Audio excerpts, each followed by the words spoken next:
we are at the end of this long scientific conference, the ECM. It's the major conference of European crystallography and the basic flagship of the European Crystallographic Association. It drew to Padua at least 800 scientists from different topics involved with crystallography, from geology, high pressure, biomedics, proteins, diseases, and all sorts, which is what crystallography is good for. So this is the major conference where scientists can discuss, show the new developments, and see how to bring out new novelties and attract new people in the field. We see that crystallography is alive, and ECM is the expression of it. ECM 34, the European Crystallographic Meeting, is a congress that takes place every year in a different country in Europe and gathers together all the crystallographers, European crystallographers, but not only, because you have also people from, Taiwan, Korea, United States, and so on. In this case, we had more than 800 participants, 2 plenary lectures, 12, 14 keynote lectures, and more than 40 microsymposia. Each microsymposium is devoted to a single topic, because crystallography is very heterogeneous. That spans from mineralogy, material science, biology, medical sciences. That is, crystallography means the study of the crystals, but not only, the study of the structure of molecules inside the crystals, which is the utility to know the structure of, for example, of a protein, for example.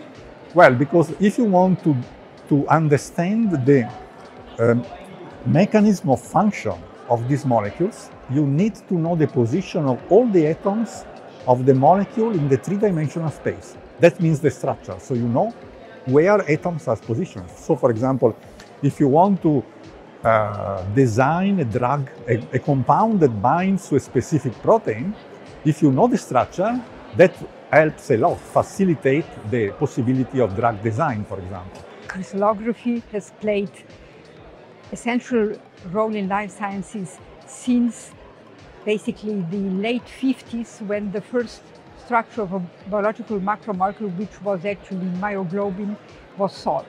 Since then, hundreds of thousands of structures have been determined using macromolecular crystallography, and these structures actually really enable us to understand molecular mechanisms at atomic level, to really understand the chemistry behind the function that is behind the function of biological macromolecules.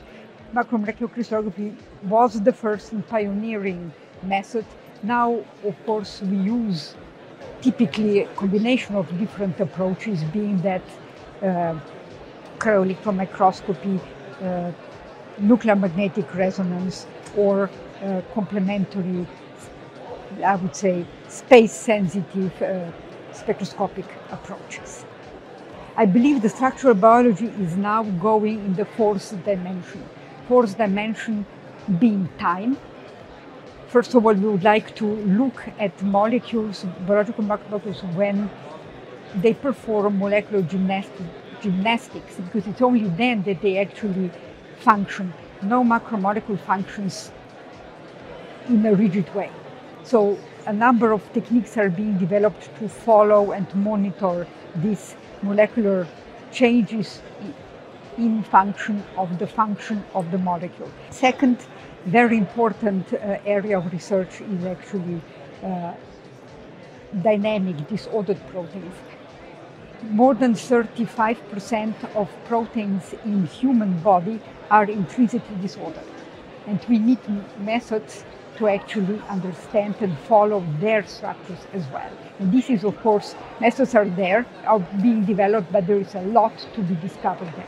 The main challenges for the future of synchrotron radiation, as I see it, is we go to ever smaller beam sizes. So the X-ray beam size now starts to show us different kinds of diffraction experiments, and we can do coherence we get closer and closer to being able to understand the world around us in terms of the atoms that go together to make up the matter. And so it's to close this gap between what are the atoms doing and what do we see at the main large length scales of things that we can hold in our hands. So the great value of this scientific congress is that we get together and we share ideas and we see what are the cutting edge techniques, what are the new things and the new ways to solve problems. And it's this hand-in-hand development of technology together with research. And so the engineering ideas and the new ways to measure data and to understand the world around us, we bring technology and science together to advance. So to come to the city of Galileo, where he developed the telescope to understand the universe, we develop with the X-rays, with the electrons and the neutrons to understand all of the matter and the world around us.